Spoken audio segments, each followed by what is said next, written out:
Yeah, tubers.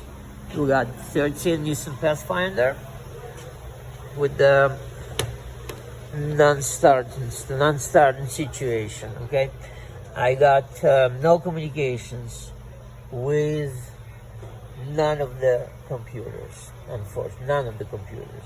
Body computer will communicate if I just reset the battery, and it will stop communicating after 2 or 3 seconds.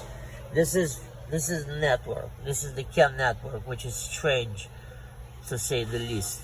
Now, we've done a lot of changing there. We tried a lot of different things. I pulled that.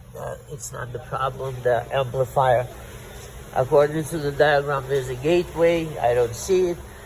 Changed the PCM, didn't work.